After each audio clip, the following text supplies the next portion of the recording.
les risques à connaître et éviter. On a la chance aujourd'hui d'avoir un représentant de Safe on Web, donc c'est Michele qui est avec nous aujourd'hui. Donc je vais rapidement lui donner la parole. Mais avant ça, je vais vous proposer une petite introduction et du coup aussi faire le point sur l'agenda du jour. Donc j'ai déjà précisé qu'on enregistrait le webinaire. Au passage, si vous voulez être sûr de ne pas apparaître à l'écran, vous pouvez toujours désactiver votre caméra. Et donc l'agenda pour aujourd'hui, donc on va avoir notre intervenant de Safe on Web qui va parler pendant une trentaine de minutes et présenter les différents pièges et comment y faire face. Et ensuite, moi, je vais prendre un temps pour vous présenter les ressources pédagogiques qui se trouvent sur la plateforme 1, 2, 3 Digit, justement sur ce thème de la sécurité en ligne. Et si on a encore du temps derrière, on va prendre quelques minutes pour que vous puissiez poser vos questions et répondre sous forme d'un mini débat voilà, ensemble à ces questions. Ça, c'est pour l'agenda du jour. Donc ça, j'ai déjà indiqué, couper les micros, etc., etc. Donc je commence par me présenter. Moi, désolé Michel, mais vu que j'ai la parole, c'est plus simple. Donc je m'appelle Vincent Potier, je suis responsable pédagogique pour l'association l'ASBL 8 et Care. J'imagine qu'entre-temps, je reconnais certains visages, donc il y en a pas mal qui connaissent. Et nous avons principalement développé la plateforme 1, 2, 3 Digit, sur laquelle se trouvent différents outils qui ont pour vocation d'aider les acteurs de terrain qui accompagnent les personnes en difficulté sur le numérique. Donc, on a des outils diagnostiques, on a des outils de cartographie pour retrouver des structures qui accompagnent sur le numérique.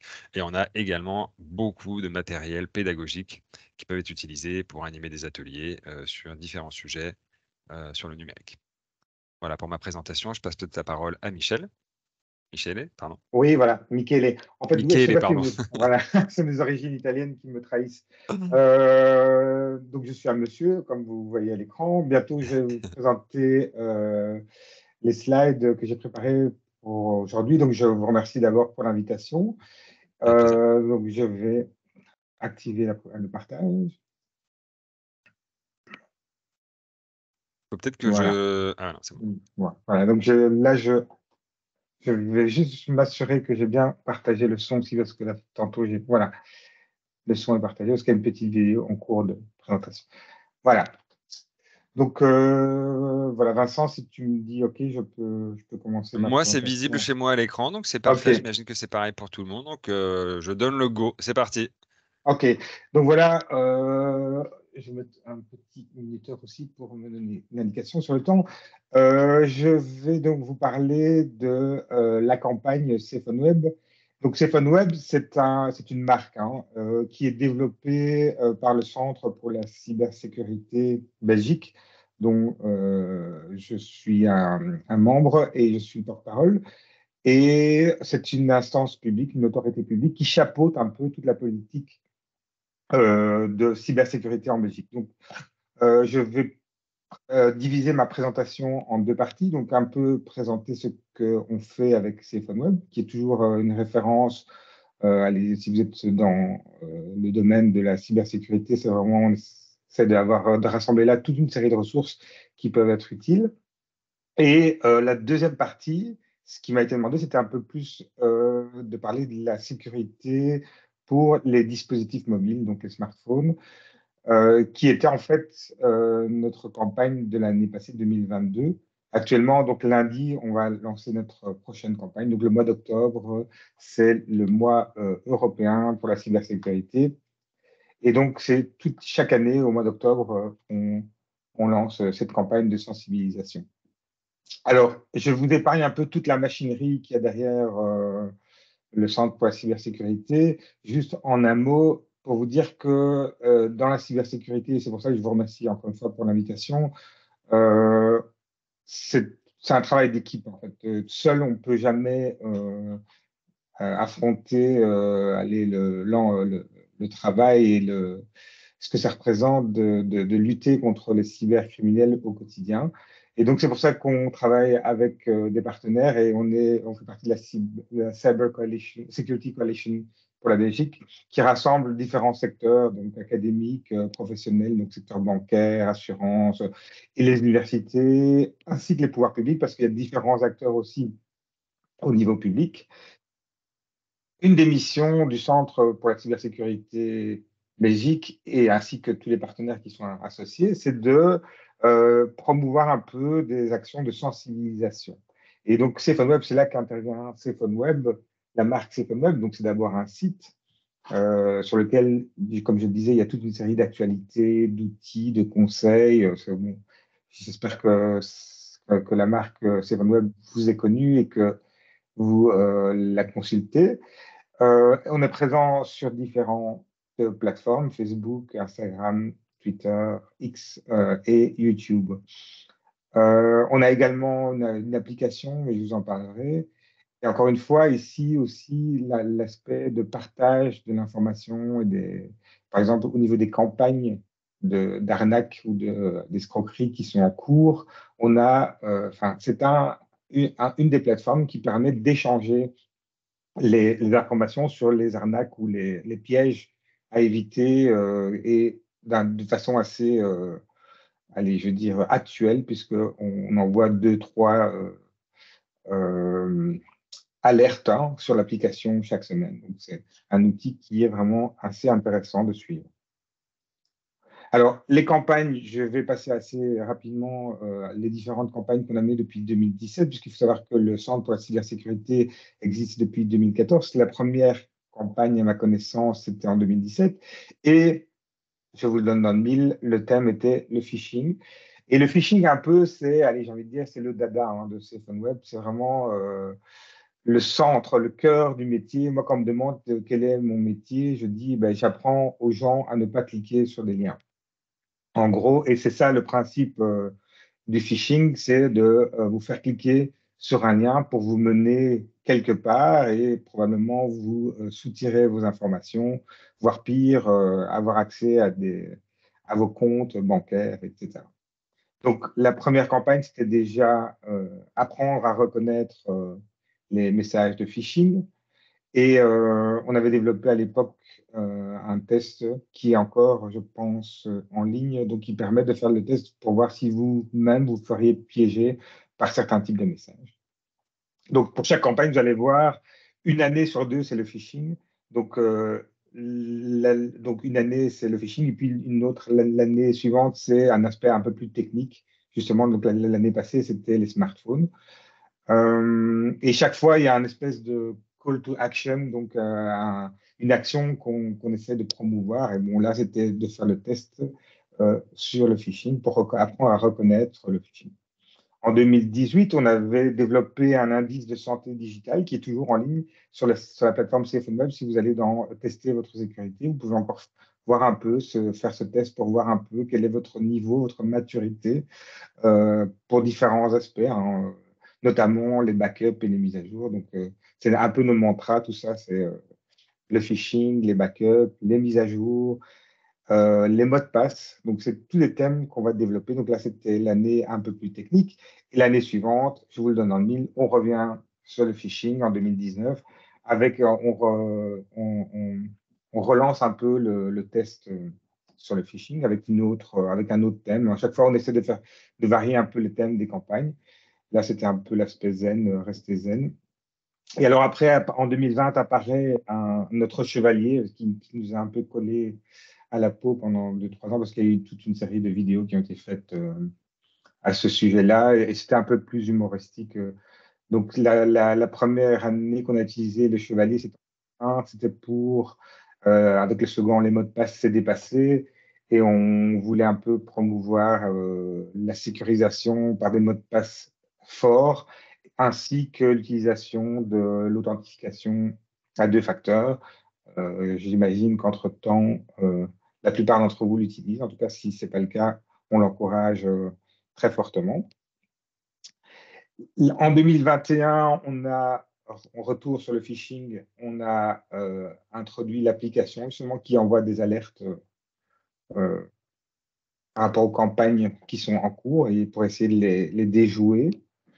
Entre-temps, si j'ai oublié de dire qu'on avait lancé une adresse mail qui est suspect@safeonweb.be vers laquelle on encourage les citoyens à envoyer tous les mails suspects qu'ils reçoivent ou même les SMS, hein, donc une copie d'écran ou un message que vous transférez, vous n'avez pas besoin de mettre un message dedans et c'est traité automatiquement de notre côté, 24 heures sur 24, c'est automatisé. Donc, ça permet simplement si on voit que les liens qui sont dans les mails où les SMS sont suspects, ça permet de les faire bloquer, en fait. Ou en tout cas, prévenir les gens qui voudraient visiter quand même ces sites qui se dirigent vers des plateformes douteuses. Et voilà, et donc on arrive à notre sujet du jour, hein, qui est donc la campagne de l'année passée, en 2022, et qui avait comme slogan OK n'est pas toujours OK. Est-ce que vous devez savoir pour protéger votre smartphone? C'est un peu le sujet du jour. Euh, Simplement, le slogan, c'était un peu aussi inspiré du fait que, allez, avec tous les pop-up qu'on voit sur les sites web, on nous a appris en fait à cliquer toujours sur OK en fait pour accepter par rapport aux cookies et des choses comme ça. Et donc on fait ça à l'heure actuelle de manière plus ou moins automatique, sans bien trop lire sur quoi enfin, on clique OK, et si on, allez, en fait, au final, ce que l'on accepte.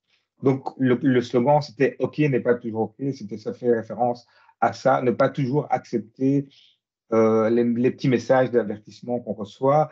Surtout, ici, c'était dans le cadre du téléchargement d'applications. Donc, dans les systèmes, notamment Android, si vous téléchargez des fichiers pour installer des applications, par rapport, donc, à partir d'un magasin d'applications, un store d'applications qui n'est pas officiel, vous allez probablement recevoir un avertissement. Et donc, un des conseils, et qu'on va détailler plus tard dans la présentation, bah, c'était de ne pas ignorer justement les avertissements qui sont donnés par le smartphone. Alors, je vais juste faire une petite introduction générale par rapport à la sécurité des smartphones. Je vous rassure, je ne vais pas vous surchargé d'informations. Ce qui nous intéresse ici, c'est évidemment d'avoir des bons conseils et des tuyaux pratiques pour éviter les pièges, hein. Juste petite introduction par rapport à des données, donc des statistiques. Ce qu'on voit, ben, c'est que les smartphones explosent en fait, hein, par rapport à l'utilisation. 90% des ménages wallons euh, un smartphone, et on voit que justement la partie ordinateur fixe diminue. Donc, ce qui veut dire qu'on fait de plus en plus sur nos smartphones et qui deviennent vraiment un peu le centre de notre activité numérique. J'étais surpris, un jour, je me suis surpris, j'allais à la gare, j'ai regardé autour de moi et j'ai vu 5 personnes, elles étaient toutes les 5 sur leur smartphone.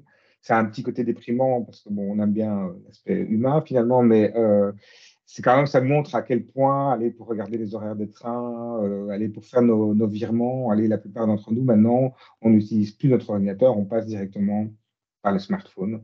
Et aussi, un autre aspect qui est important à souligner, c'est l'aspect des données, en fait, hein. Non seulement c'est le centre de notre activité numérique, mais on y enregistre et on y détient un nombre incroyable d'informations, hein, sur nous, sur notre vie, sur nos intérêts, et en particulier nos mots de passe, notamment, qui sont des choses que les criminels, évidemment, vont essayer de dérober. Et donc, évidemment, ce qu'on voit dans les attaques, c'est que les cybercriminels essayent de vous faire aller sur des sites un peu louches pour vous simplement pour vous faire saisir, pour vous faire entrer vos mots de passe et ainsi vous les dérober. Si on prend la sécurité donc, des smartphones, il y a 3 domaines et nous, on va détailler juste le troisième principalement. Il y a la sécurité physique et là, on fait référence en fait à tout ce que vous devez faire attention au niveau de votre appareil en tant que tel, de ne pas le laisser traîner à gauche ou à droite, de savoir, d'avoir un peu dans votre tête ce que vous feriez si, au cas où on vous le volerait. Donc, il faut savoir que si on vous le vole, des personnes peuvent éventuellement aller moyennant un certain type d'équipement, mais voler les données qu'il y a dessus, et y compris vos mots de passe. Donc, avoir un petit plan de bataille au cas où on perd son smartphone, ça peut arriver. Et alors, un autre aspect, parce que je ne vais pas détailler trop cet aspect-là, mais il y a l'aspect réseau Wi-Fi. Donc, votre smartphone, c'est un dispositif qui permet de vous connecter, donc, et notamment via le Wi-Fi. Et il y a toute une problématique par rapport aux Wi-Fi public ou faux, enfin, ou prétendument public, c'est-à-dire que parfois des criminels peuvent se faire passer pour un réseau public et intercepter toutes vos communications, y compris, encore une fois, tous les mots de passe.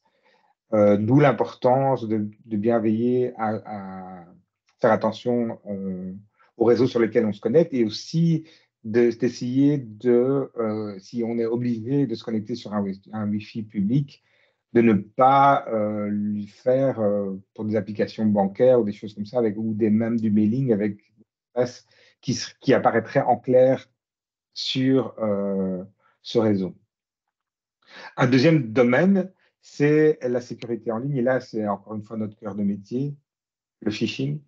Donc, en fait, ce qui vaut pour les ordinateurs vaut évidemment pour... mais on voit maintenant que, via ce qu'on appelle l'ingénierie sociale, les techniques pour vous faire cliquer justement sur les liens sont de plus en plus complexes, hein. Donc, on va utiliser le téléphone, on va vous appeler ou on va vous envoyer des SMS.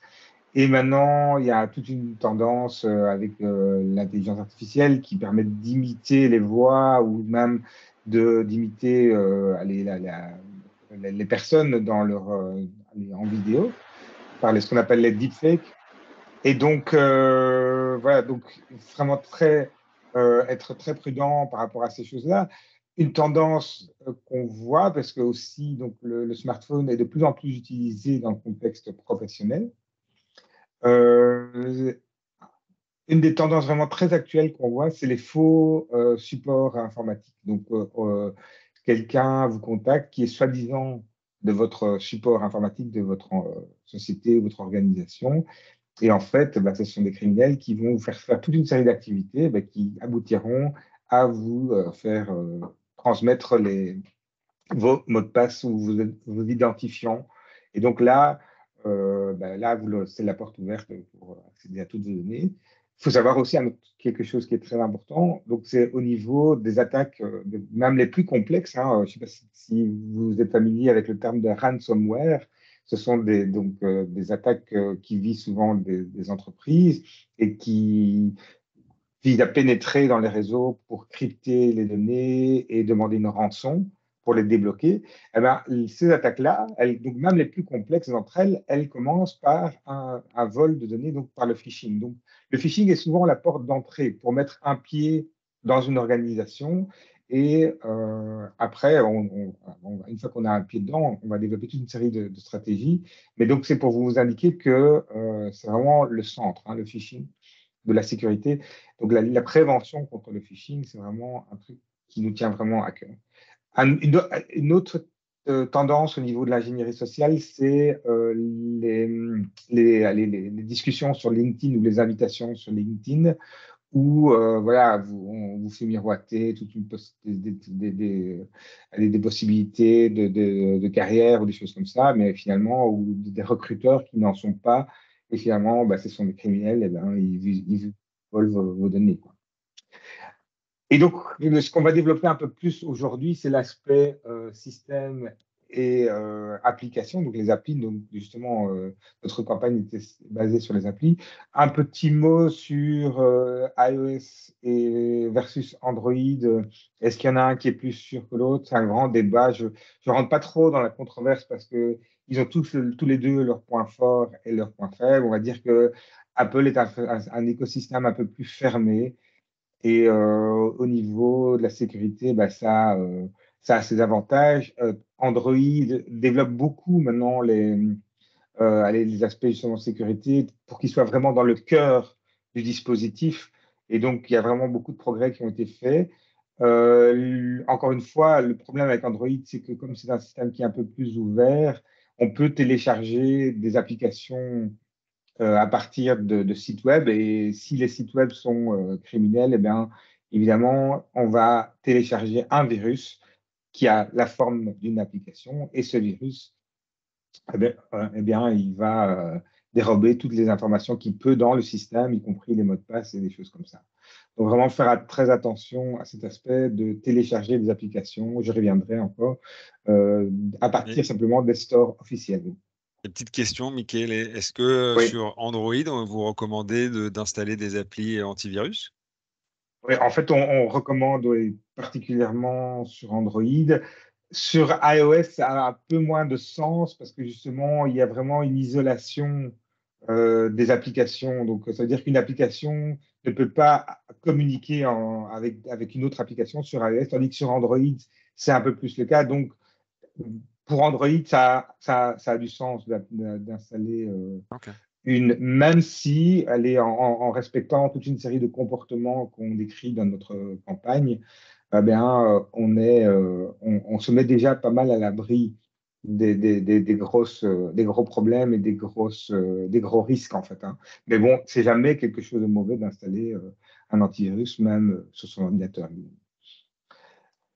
Alors, oui, en fait, ce qui a été un peu le fil conducteur de cette campagne l'année passée, c'était ce qu'on appelle les virus sous la forme de malware. Et il y en a eu un qui s'est développé, je ne sais pas si vous en avez entendu parler, c'est le fameux Floubot.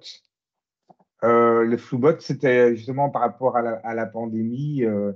Il se répandait un peu comme un vrai virus dans la vie réelle parce qu'on voyait que, donc encore une fois, vous téléchargiez une application à partir d'un lien qu'on vous envoyait. Souvent, c'était des services de livraison ou d'un colis ou des choses comme ça qui vous faisaient télécharger un fichier. Souvent, c'était sur Android. Donc, qui vous faisait télécharger un fichier, qui lançait une application. Et puis, voilà, c'était un virus qui avait l'air d'une application. Et donc, la première chose que ce virus faisait, c'était qu'il prenait la main sur vos contacts et il le transmettait à tous vos contacts dans votre répertoire. Donc, c'est pour ça qu'on peut dire qu'il se transmettait un peu comme un virus dans la vie réelle, quoi. Et donc, d'où son nom, Floubot. Heureusement, il a été éradiqué en 2022. Donc, maintenant, voilà, il n'est plus en circulation. Mais c'est juste pour dire qu'on n'est jamais à l'abri. Bon, c'était un peu une période anxiogène avec le coronavirus. Et donc, mais bon, ça correspondait aussi à une période où on a fait beaucoup plus de courses en ligne, beaucoup plus d'achats en ligne, beaucoup plus de transactions. Et même pour le travail, on était beaucoup plus souvent en ligne. Et donc, voilà, simplement pour dire que ce genre de choses peut arriver. On n'est jamais à l'abri. Et même sur iOS, hein, je veux dire, c'est pas parce que certaines personnes pensent que sous iOS, rien ne pourrait arriver. Eh ben, on peut imaginer qu'un virus comme ça, qui n'est pas encore reçu un correctif, soit développé et que voilà, il infecte toute une série de personnes qui utilisent iOS et surtout des iOS qui ne sont pas mises à jour ou qui ont des vulnérabilités. Et voilà, donc c'est quelque chose qu'on ne peut jamais exclure. Alors, en fait, on a changé de style pour cette campagne 2022 parce que les campagnes précédentes, c'était un peu le registre de l'humour, hein, l'humour un peu potache comme ça avec les chevaliers. Ici, c'était un peu plus anxiogène, j'y arriverai. Je vais vous faire voir un petit peu un extrait du spot et peut-être que vous vous reconnaîtrez dans les situations de la vie de tous les jours. Voilà, j'espère qu'il va se lancer, que vous l'entendrez. Voilà, je le lance.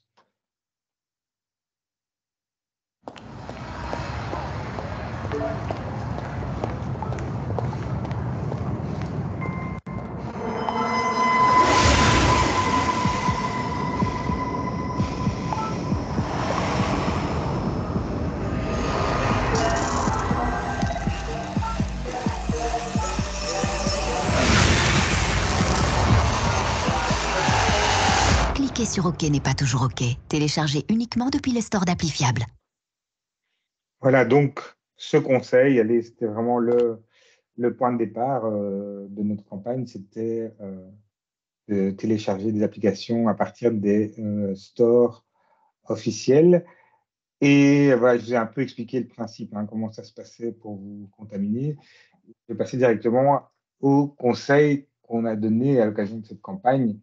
Et c'est vraiment des conseils qui valent à tout moment. Je veux dire, c'est pas que ça s'arrête après la campagne, donc, le premier, c'était de télécharger à partir de stores d'appli fiables, donc l'App Store pour iOS et le Google Play Store, ou d'autres, aller par rapport à des constructeurs, aller comme Samsung ou Sony ou d'autres qui ont des stores officiels d'applications. Donc, ça reste toujours une garantie de sécurité. Deuxième chose, c'était de faire attention aux messages suspects. Et là, c'est ça qui était bien dans cette campagne, c'est qu'on revenait un peu sur des messages qu'on avait diffusés dans d'autres campagnes. Le deuxième, c'était apprendre à reconnaître les messages suspects de phishing. Et donc là, voilà, un des trucs qui vraiment, et que ce sera encore un des points de des campagnes cette année, c'est qu'il faut faire attention à toutes les choses qui sont comme ça inattendues. Donc des messages où on souligne l'urgence, le caractère vraiment super important, il faut agir rapidement. Donc ça, déjà, ça doit vous mettre la puce à l'oreille que là, quelque chose de peut-être louche est en train de se passer. Évidemment, les criminels jouent sur nos penchants naturels vers la curiosité et la peur. Et donc, voilà, il faut faire attention à bien reconnaître ces messages.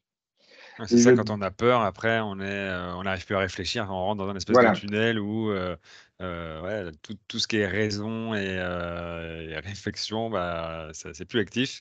Et c'est après coup, une fois voilà. qu'on a réalisé tout un tas d'opérations, qu'on se dit, mince, est-ce que c'était peut-être pas un message de phishing, ce truc-là?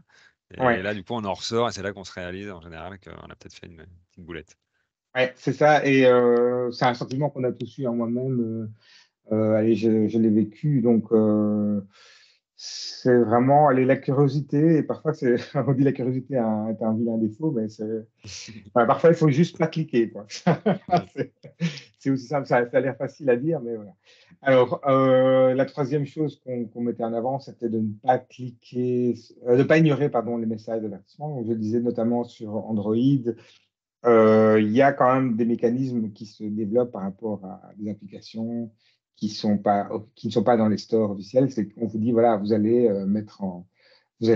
installer quelque chose qui est peut-être risqué. Donc, il ne faut pas ignorer ces avertissements. Et la quatrième étape, enfin, quatrième conseil qu'on donnait, c'était de ne pas donner trop d'autorisation en fait, à ces applications. Donc, par exemple, donner l'accès à ses contacts, à son micro, à son appareil photo. Voilà. Donc, je veux dire, il faut donner le strict nécessaire des applications, des autorisations euh, pour l'installation d'une application. Et ça, c'est toutes des choses, ouais, enfin, qui se paramètrent à la première utilisation et qu'après on peut aussi retrouver dans les Dans les paramètres généraux du menus. téléphone, ouais, dans Ouais, les menus, où on peut aller ouais, modifier que telle ou telle appli bah, n'a pas accès à, je sais pas, à son voilà. contact ou sa Ouais. géolocalisation, ce genre de trucs. C'est comme l'aspect géolocalisation. Bon, on peut, allez, j'ai pas d'opinion tranchée là-dessus. Est-ce qu'il faut activer ou pas activer cette géolocalisation? Parfois, il y a des applications où ça se justifie complètement. Par rapport à la météo, par exemple, ça a son sens de savoir où on est pour avoir la météo la plus pertinente. Par contre, il faut savoir aussi que la géolocalisation, elle sert souvent, on nous dit, enfin, nous, on a beaucoup de questions sur ce sujet-là. Oui, on est espionné par nos applications, elles ont accès à notre micro, mais parfois, c'est juste simplement ce qu'on appelle la triangulation avec les données de géolocalisation, en fait. C'est-à-dire que si vous êtes dans un certain périmètre et qu'il y a des personnes autour de vous qui ont toutes un intérêt en commun, mais il est fort probable qu'on va vous envoyer, on va vous transmettre des informations sur un sujet donné. Et c'est pas parce qu'on a écouté votre micro mais simplement parce que vous êtes dans ces conditions-là, quoi. Donc ça, c'était une petite parenthèse que je fais parce que les gens pensent souvent, voilà, j'ai parlé de, je sais pas moi, de jardinage et je reçois la publicité sur le jardinage. Ben, probablement, vous avez été en contact avec ou dans des endroits qui ont un rapport direct ou indirect avec le jardinage. Parenthèse fermée. Euh, le cinquième conseil, oui, c'était encore une fois un mantra chez nous, c'était de la mise à jour, hein. Donc, je sais bien que c'est parfois un peu embêtant, mais de ne jamais reporter les mises à jour du système et des applications. Voilà, parce que justement,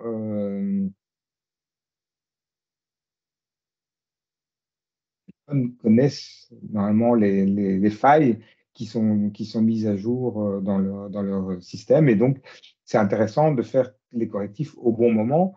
Ainsi, voilà, vous évitez un grand nombre de problèmes. Ok, ouais, donc dans les Alors, mises à jour, il y a tout ce volet sécurité et donc bah, les personnes qui mettent les mises à jour à disposition, en général, proposent des petits patchs pour justement combler les brèches quand il y en a.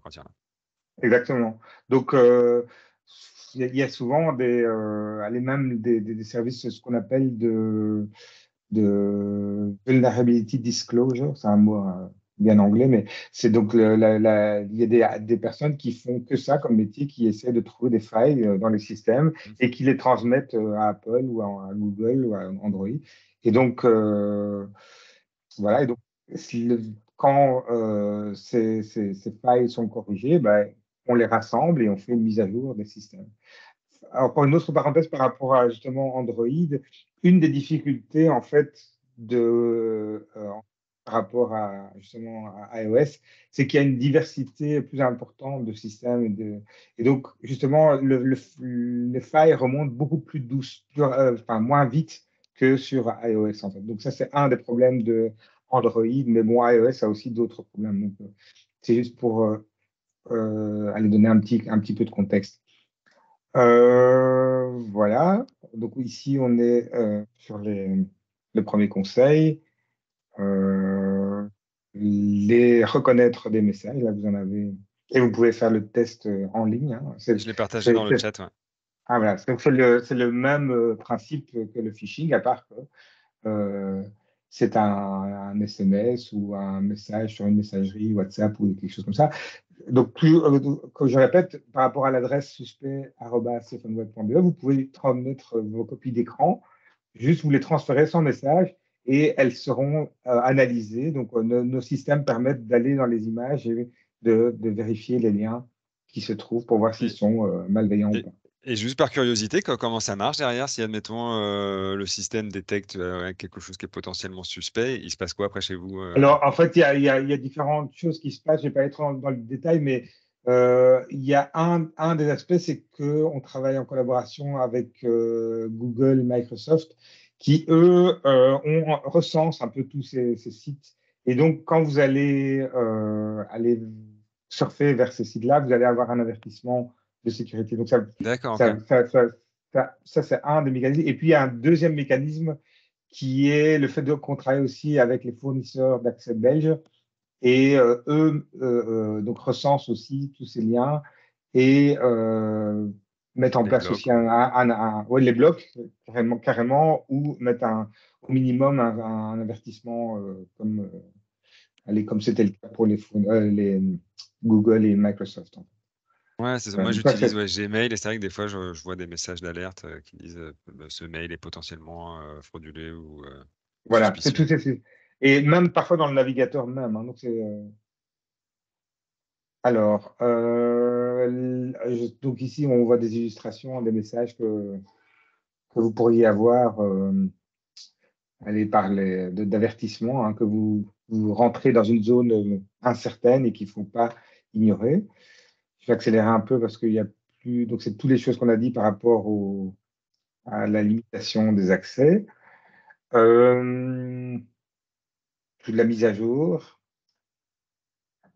Et voilà. Alors, peut-être un aspect un peu plus intéressant à développer, c'est, voilà, je me suis fait avoir, j'ai cliqué, qu'est-ce que je risque et qu'est-ce que je peux faire pour me dépêtrer de cette situation. C'est souvent euh, les gens qui viennent chez nous, souvent, c'est un peu trop tard, on a envie de pleurer avec eux parce qu'on ne sait pas faire grand-chose, parce que souvent, ils ont perdu de l'argent, des choses comme ça. Donc, là, encore une fois, la prévention, donc, ce qu'on peut faire quand on se rend compte qu'on a téléchargé une application qui n'est pas fiable, c'est essayer de la désinstaller. Ça me paraît le plus les. Maintenant, si vous ne parvenez pas à la désinstaller, et là, c'est peut-être là que ça devient un peu plus technique, mais on va essayer de rester simple. C'est donc qu'il faut essayer de remettre le téléphone aux paramètres d'usine. D'où, encore une fois, bon, je reviens sur un point que j'ai évoqué précédemment, sur les backups, sur donc la sauvegarde, toutes vos informations précieuses, toujours bien les sauvegarder en un endroit sûr, que ce soit dans le cloud ou sur un ordinateur. Donc, si jamais vous devez remettre votre smartphone aux paramètres d'usine, eh ben, vous serez bien content de pouvoir reprendre toutes vos données à ce moment-là. Et évidemment, il faudra réinstaller toutes les applications puisque vous n'aurez plus les applications. Alors là, se pose la question des paramètres des applications. Là, ça devient un peu plus voilà, allez, ça dépend des applications. Il y a certaines applications qui permettent de faire une sauvegarde des paramètres, d'autres pas. Donc voilà, ça c'est un petit programme. Et alors là, ce deuxième aspect, je vous laisserai peut-être le lien sur le chat quand je partirai. Et là, c'est un peu plus technique. Ça, c'est vraiment une façon un peu plus essayer de ne pas perdre trop de données. Donc en mode safe, enfin, je ne sais pas comment on dit en français, en mode sûr. Donc il y a certains téléphones qui permettent de travailler avec ce mode-là. Donc dans le but évidemment de ne pas perdre trop de Et le données. truc, c'est que donc, ouais, parfois, certaines applications qui contiennent un virus vont avoir aussi quelque chose dedans qui fait qu'on ne peut pas la supprimer. Voilà. Donc là, c'est là, c'est la seule solution, c'est de tout effacer et de recommencer à zéro. Donc D'accord. là, donc il faut tester les deux possibilités. Et voilà. Et en fait, pour terminer, donc, enfin, récapitulatif, donc toujours bien modifier vos mots de passe, utiliser des mots de passe forts, ne pas utiliser, encore une recommandation que vous avez déjà probablement entendue, mais ne pas réutiliser le même mot de passe partout. Parce que la première chose, quand quelqu'un vous vole votre mot de passe, c'est qu'il va essayer d'utiliser ce mot de passe dans tous vos comptes. Il connaît que vous avez un compte sur Google, il va essayer de se connecter avec le même mot de passe. Donc, ça, c'est une des bonnes pratiques. Allez, je dis dans toute votre présence numérique, c'est vraiment de varier vos mots de passe. Donc, utiliser un gestionnaire de mots de passe, ça peut aider ça. Si vous avez un problème et par exemple vous faites pirater un compte, avertissez vos contacts que vous avez été piraté et qu'ils ne doivent pas tenir compte des éventuels messages qu'ils recevaient. Et puis, si on vous vole de l'argent, essayez de bloquer, que ce soit via la banque ou via un opérateur, essayez de bloquer vos comptes et voir si vous voyez quelque chose qui apparaît sur une facture qui est un peu suspecte, de voir d'où ça provient le plus rapidement possible et de mettre fin à tout ça. Voilà, donc moi je ne peux que vous inviter évidemment à visiter notre plateforme Stéphane Web et on a une page dédiée sur ce sujet-là, donc sécuriser vos appareils mobiles. Je peux le mettre aussi dans le chat après. Ah ouais, volontiers, hein. Voilà. Et oui, donc il y a l'application éventuellement que vous pouvez télécharger. C'est un peu bizarre de terminer ma présentation comme ça, mais elle est bien Elle est safe. sécurisée. Elle est Et du safe. coup, Et c'est quoi donc, les avantages de cette application? Est-ce que mais donc en fait, les par avoir à la rapport source? à, ouais, donc c'est de rester un peu au courant de ce qui circule, quoi. Donc nous, justement, par le système de l'adresse suspect@stephanweb.be, on reçoit toute une série de messages. Et en fonction de la fréquence des messages qu'on reçoit, on peut dire, voilà, c'est un truc qui est en circulation, donc, et Ok. qu'on peut voir venir, quoi. Donc, par exemple, je te donne un exemple. On a eu les bonus par rapport à l'électricité, des choses comme ça, donc des réductions. Évidemment, les cybercriminels se sont engouffrés dans la brèche et ont envoyé à tout va des faux mails avec des invitations à aller sur un site pour bénéficier d'un bonus ou d'une réduction pour sa facture énergétique. Voilà. Et donc, en fonction de l'actualité, les criminels sont vraiment très créatifs. Et donc, nous, on est justement en fonction des messages qu'on reçoit, on fait toute une série enfin, on voit un peu qu'est-ce qui est intéressant et on prévient donc les gens qui nous suivent sur l'application. D'accord. Mais Donc, donc, ouais, vous recevez une alerte, une notification sur votre téléphone. ok. Donc là, on peut activer les notifications. Voilà. Ouais. Ouais.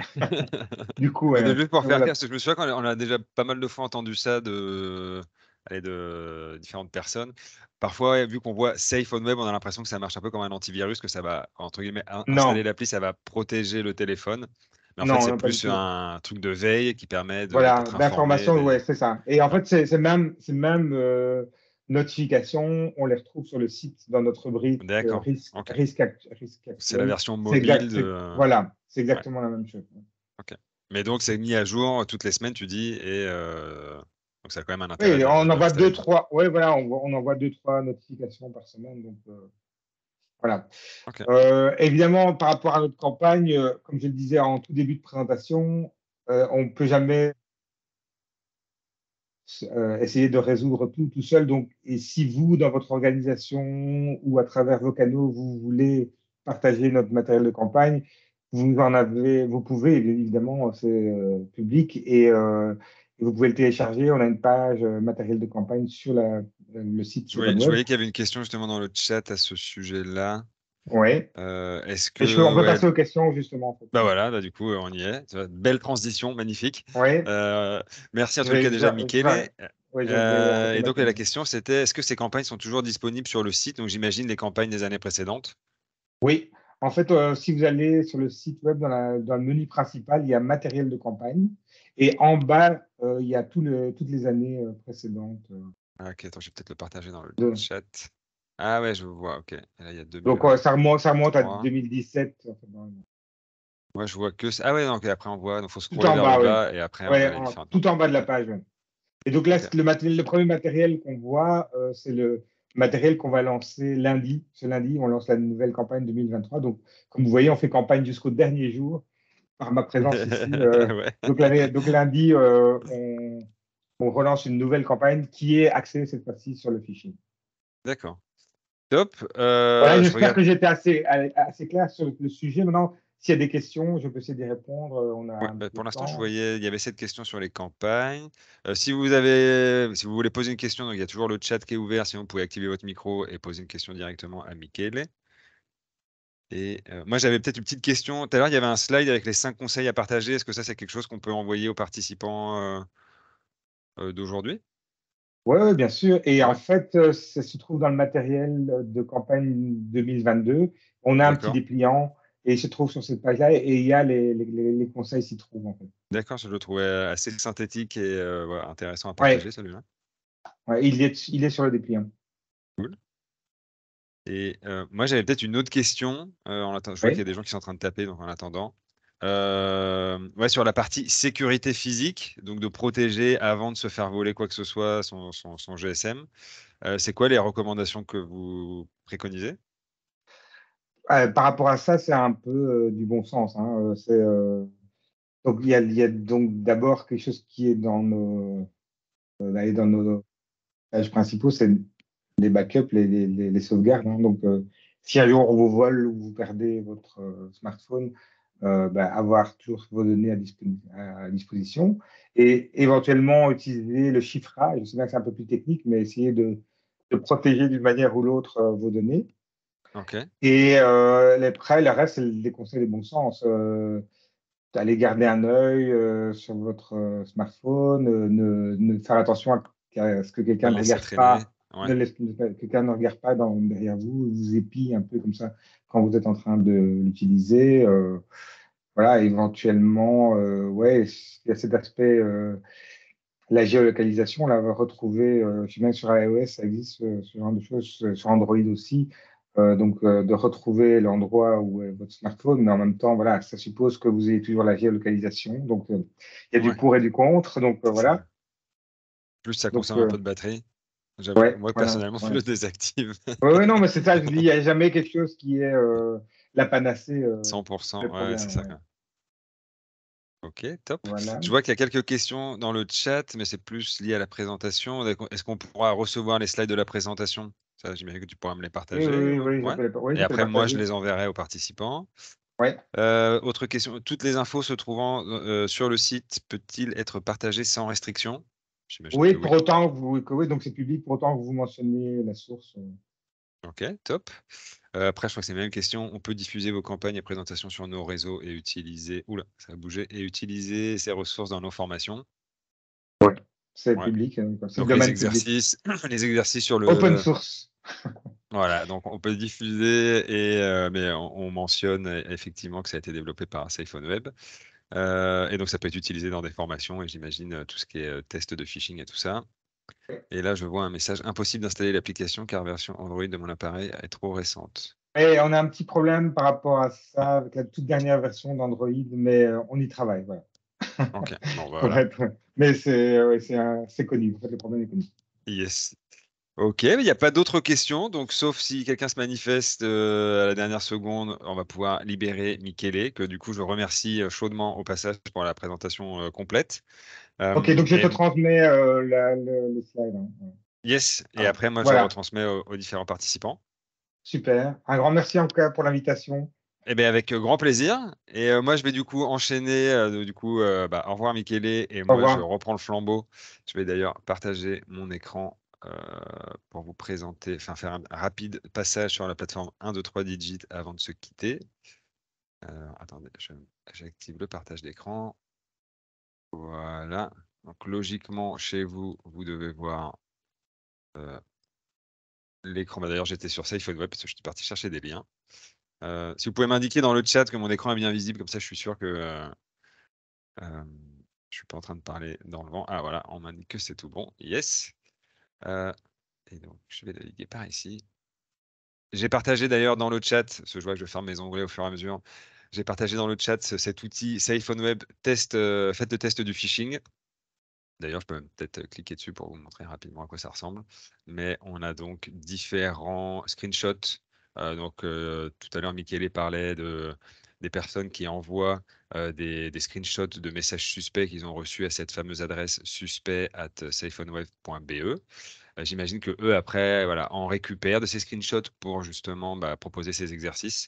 Alors, ouais, c'était une question que je voulais poser à Michele, mais du coup, j'ai pas eu le temps. J'ai pas pensé sur le moment, mais je voulais savoir s'il mettait à jour justement cet exercice en fonction il y a un peu comme ça des types de phishing en fonction des périodes. On va souvent recevoir des messages de bipost par exemple qui sont frauduleux, ou des fois on va recevoir, je sais pas, il y a des arnaques qui évoluent au cours du temps. Donc, je sais pas si leur outil de phishing justement s'adapte aux arnaques, on va dire, actuelles. Ça, c'est peut-être une question, je vais me le noter, que je lui poserai par mail, et je proposerai la réponse dans le message que je vous enverrai avec les slides.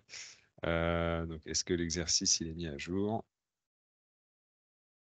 Hop, ça je me le note, mais c'est pour moi. OK. Et donc, voilà, on a un screenshot et ensuite on a une question. Qui est-il de suspect dans ce message? Et on peut du coup choisir quelque chose et cliquer sur vérification. Et j'imagine qu'après, voilà, on a une réponse et des informations complémentaires. Ce que moi, je vais vous montrer du coup sur la plateforme 1, 2, 3 Digit, je vais peut-être commencer par ça, parce que ça fait la bonne transition, mais on a un exercice similaire. Donc, toujours dans l'idée d'utiliser un maximum de matériel pédagogique dans des ateliers de formation. Vous voyez que là, on a un exercice sur le phishing directement sur le site de SafeOnWeb. Nous, on vous propose un autre qui fonctionne à peu près pareil que celui-là, mais du coup, ça donne du matériel à disposition en plus pour proposer des exercices complémentaires ou plus d'exercices s'il y a besoin de plus de matière, en fait. Donc là, je me trouve sur la plateforme 1, 2, 3 Digit, sur la page d'accueil. Donc pour ceux qui sont familiers avec la plateforme, pour naviguer, ça se passe en général en haut de l'écran. Donc on a les différentes portes d'entrée vers les différents outils. Là, moi, ce que je veux vous montrer, c'est du contenu pédagogique. Donc je vais aller dans le centre de ressources. Je vais cliquer sur, alors j'ai plusieurs options. Je vais cliquer sur toutes les thématiques et vous allez voir qu'on a une thématique sur la sécurité en ligne. Dans cette thématique, vous allez retrouver des contenus que nous, on a créés, et on a également ce qu'on appelle des ressources tierces. Donc, il y a des ressources qui sont créées par d'autres et qu'on héberge, où on met les liens directement sur la plateforme. Donc, vous voyez que par exemple, le test du phishing, on l'a aussi référencé sur la plateforme 1, 2, 3 Digit. Vous pouvez également le trouver dans notre thématique sécurité en ligne. Donc, les éléments que vous voyez ici en les gros blocs, ça, c'est les contenus que nous, on crée. Donc, par exemple, comment créer un mot de passe sécurisé, découvrir la sécurité sur Internet, comment protéger ses données personnelles. Donc, tout ça, c'est des contenus que nous avons créés chez 1, 2, 3 Digit. Et ensuite, on a, ce que vous voyez ici, il y a des encarts, ressources créées par la communauté 1, 2, 3 Digit. Donc, comprenez ressources créées par d'autres personnes. Donc là, on a voilà, le test de phishing de SafeOnWeb, par exemple. Il y a plusieurs tests SafeOnWeb. Il y a aussi des contenus créés par FableFin. Il me semble que c'est une série de vidéos sur les arnaques sur Internet. Donc, c'est aussi du matériel qu'on peut utiliser dans le cadre d'ateliers. Le format vidéo, ça marche pas mal. Donc là, il y a toute une série. Il me semble qu'ils ont une chaîne YouTube comme ça qui s'appelle Inspecteur 44 peut-être. Mais voilà, il y a toute une série de vidéos. Voilà, il y a le même genre de ressources encore ici. Ce que moi, je vais vous montrer, c'est toute sécurité sur Internet. On a donc dans ce module sécurité sur Internet, on a ici ce qu'on appelle dans le jargon de la plateforme 1, 2, 3 Digit un exercice ludique qui est donc un exercice sur le phishing que je vais vous montrer tout de suite. J'enverrai le lien direct vers cet exercice également dans le mail que je vous enverrai. Si je l'ouvre, ça ouvre dans un autre onglet sur mon navigateur. Donc cet exercice s'appelle Traque l'arnaque. Je clique sur démarrer. Et vous allez voir qu'en fait, on va proposer 10 situations qui s'affichent comme ça dans un écran de smartphone. Et dans ces 10 situations, on va justement essayer de voir est-ce qu'il y a du danger ou est-ce qu'il n'y a pas de danger. Et une fois qu'on a identifié du danger, on va devoir être plus précis, on va une étape plus loin et on va devoir identifier qu'est-ce qui est dangereux, qu'est-ce qui est suspect dans ce message. Et ensuite, on a justement un feedback avec des informations complémentaires. Effectivement, vous avez trouvé tous les éléments suspicieux ou pas et pourquoi, etc., etc.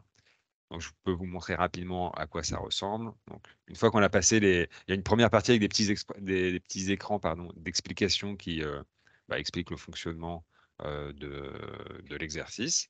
Et une fois qu'on les a passés, on arrive sur cet écran avec écrit C'est parti. Quand je clique sur Continuer, donc je rentre directement dans l'exercice et je vois par exemple une première situation, photo de vacances à Ibiza.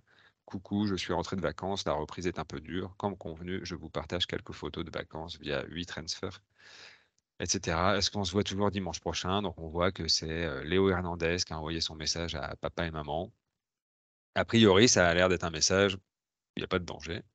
Donc je clique sur pas de danger. Et donc effectivement, il n'y a pas de danger. Et donc après, toutes les petites infos bulles me donnent des explications sur pourquoi il n'y a pas de danger, pourquoi ce message peut être considéré comme safe. Je ne vais pas lire tout ce qui est à l'écran, je vous inviterai peut-être à regarder ça par vous-même. Et une fois que voilà, on a fini une situation, on passe à une autre en cliquant sur le bouton continuer ici. Hop. Là, j'arrive à une autre situation. Donc les situations s'enchaînent les unes après les autres. J'arrive sur un mail qui a l'air d'être un mail d'Amazon. Je vois ici dans l'adresse, il y a écrit amazon.be avec 2 Z. C'est peut-être un peu louche. Il y a plein de caractères spéciaux dans le message qui me donnent l'impression que c'est quand même pas normal. Qu'est-ce qu'il y a d'autre comme information? Nous vous remercions pour votre commande. Donc voilà, apparemment il y a une commande qui a été faite, mais peut-être que c'est pas moi. On me demande de cliquer sur le bouton c'est pas moi si c'est pas moi qui l'ai faite. Donc là, pareil, comme ce que disait tout à l'heure Michele, on joue sur le facteur stress, le facteur émotion. Et si effectivement on n'a pas fait la commande, on va se dire attends, j'ai pas envie de payer les 250 € que coûte ce casque, donc je vais m'empresser de cliquer sur c'est pas moi, parce que justement j'ai peur d'être débité du montant que je vois ici affiché à l'écran. Et donc du coup, quand on rentre dans ce mode-là, on ne réfléchit plus. On est dans un mode action et on va cliquer, rentrer des informations, etc., jusqu'à temps que finalement on en ressorte et qu'on se dise mince, est-ce que c'était peut-être pas quelque chose, est-ce que je me suis pas fait arnaquer là, une fois qu'on retrouve un peu sa raison et qu'on retrouve ses esprits. Mais donc là, j'imagine que moi, allez, je trouve que le mail a l'air suspicieux, le message a l'air suspicieux, donc je clique sur danger. Et là, on me dit qu'effectivement, il y a bien du danger. Et maintenant, on passe à l'étape suivante où je vais devoir identifier les éléments suspects. Donc tout à l'heure, j'avais déjà mentionné, alors le logo paraît être bien. L'orthographe, c'est vrai qu'il y a l'air d'avoir pas mal de textes un peu bizarres. L'adresse email de l'expéditeur, je l'ai vu tout à l'heure qu'il y avait 2 Z, c'est étrange. Le bouton ce n'est pas moi, c'est vrai que ça fait jouer un petit peu sur la peur et en général, on n'aura pas ces genres de formulation dans un vrai message d'Amazon. La formule est quand même un peu, on dirait du langage parlé, c'est un peu étrange.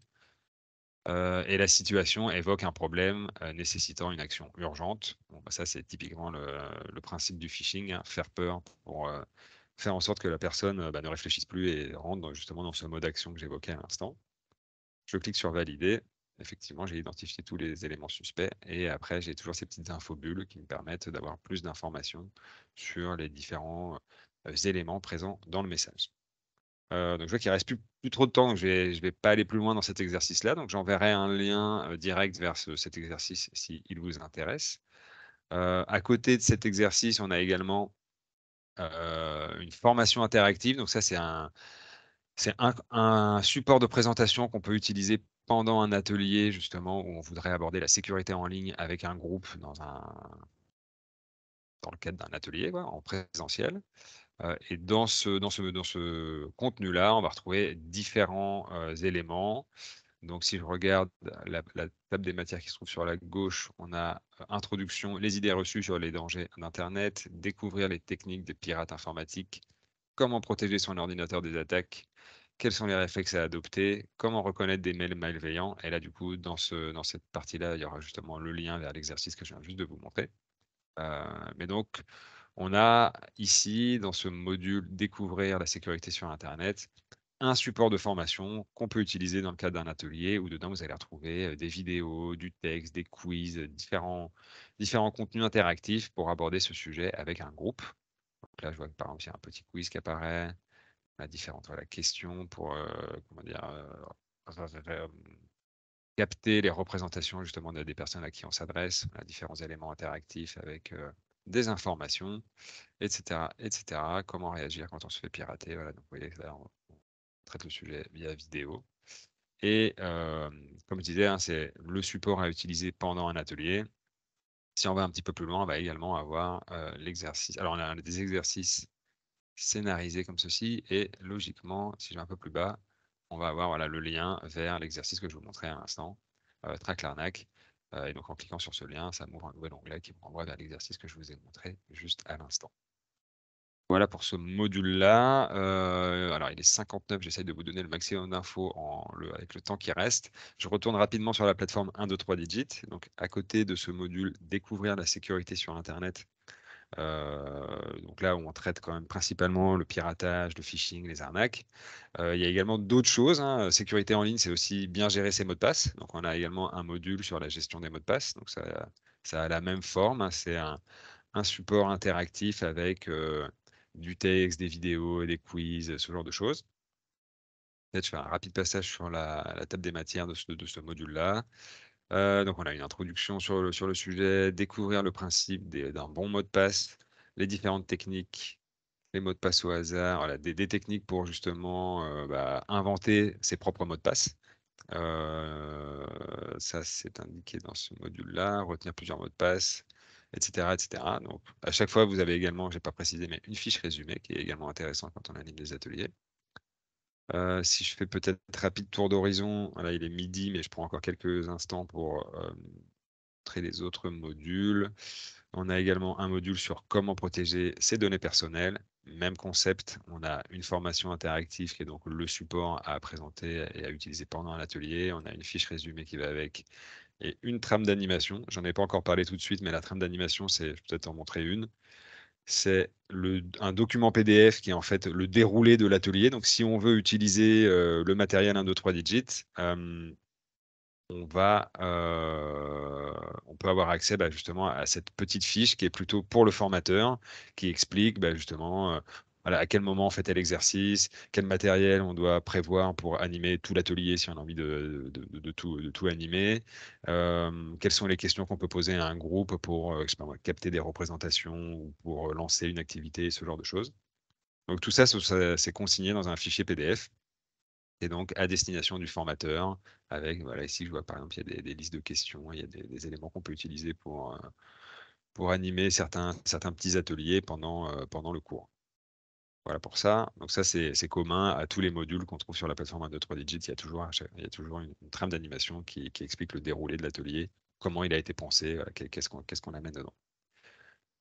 Autre élément, je vois comment protéger ses données personnelles et on a également un module sur les achats en ligne et découvrir le paiement sécurisé sur Internet. Et là, on met l'accent sur qu'est-ce que c'est faire des achats en ligne et après, il y a un petit volet comment effectuer un paiement via Banque Contact. Là, on a également un simulateur. Je vais peut-être le montrer rapidement pour finir. Où il y a une petite histoire, on va accompagner un personnage qui me semble qu'il s'appelle Diego et il veut réaliser un achat en ligne et on va du coup passer par toutes les étapes jusqu'au paiement par Banque Contact et rentrer les différents éléments de sécurité là quand on met sa carte dans son lecteur de carte. Je vais peut-être le montrer rapidement. Donc ici, on a notre ami qui va nous demander de faire quelque chose pour lui. Il va nous dire qu'il veut acheter aujourd'hui des chaussures. Donc à chaque fois qu'on se connecte, il va toujours demander un article différent. Donc là, il nous demande d'acheter des chaussures aujourd'hui.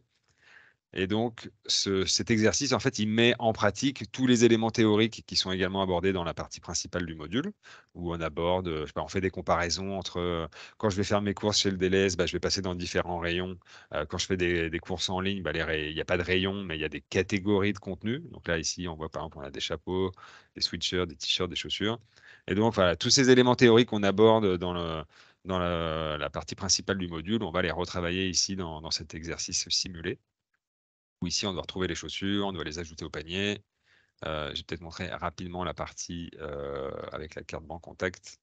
Donc d'abord, je dois me reconnecter avec son compte, Diego de la Vega gmail.com. Donc ça, c'est des informations pour se connecter, pour repasser par toutes les étapes qui permettent de commander un article. Et je vais juste vous montrer la partie pour finir avec la carte. Hop, juste que j'écrive ça correctement. Donc, il m'a demandé, dans l'histoire, il demande de payer par banque contact. On clique sur continuer et payer. Donc, tout ça, c'est vraiment simulé. On n'est pas vraiment connecté à un vrai site. On est dans un environnement d'entraînement. Je clique sur continuer et là, donc, on voit qu'on a les différentes étapes. Donc, on a la carte banque contact du personnage du scénario qui s'affiche à l'écran. Et donc, on doit remplir toutes les informations comme un vrai paiement en ligne. Et je peux peut-être montrer dernière étape. C'est donc le passage avec la carte, avec le lecteur de carte. Hop. Et le numéro, c'était le suivant. Là. Et ça finit par un 3. Date d'expiration 2032. Et ensuite, je ne suis pas trompé, c'est parfait. Dans l'histoire, on nous dit que la personne met sa carte dans son Digipass. Et là, du coup, on arrive à la phase de sécurité où on doit donc resimuler cette étape-là du paiement sur le lecteur de carte qui est affiché. Donc, on me demande, je dois suivre les différentes étapes. Je dois cliquer sur M1. Ensuite, je vais devoir saisir le code qui est généré. C'est à chaque fois un nouveau code qui est généré. Donc, ici, c'est 95 49 32. Je clique sur OK. Maintenant, voilà, on m'affiche le code PIN de Diego avec la petite mention que, attention, ici c'est un exercice, mais dans la vraie vie, il faut jamais partager son code PIN. Et donc, ça me permet de continuer l'exercice. Donc, c'était 62 17, j'ai même oublié. Voilà, et ensuite, on a le code de réponse à rentrer pour finaliser le paiement. Bon, je vais peut-être m'arrêter là parce que je vois qu'il est déjà midi 5. Mais donc, vous avez compris, j'imagine, le principe de cet exercice. Donc, pour conclure, je vais vous renvoyer encore un mail avec le support de présentation donc, de Michele de Safe on Web, donc, qui a fait la majeure partie de la présentation aujourd'hui. Je vais vous partager un lien vers certaines ressources 1, 2, 3 digits qui peuvent potentiellement vous intéresser pour animer des ateliers. Et puis, voilà, je pense que c'est déjà pas mal.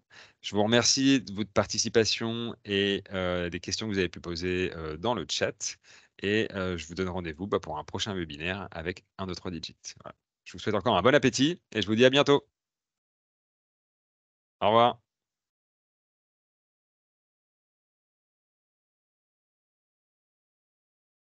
Et je vais couper la caméra.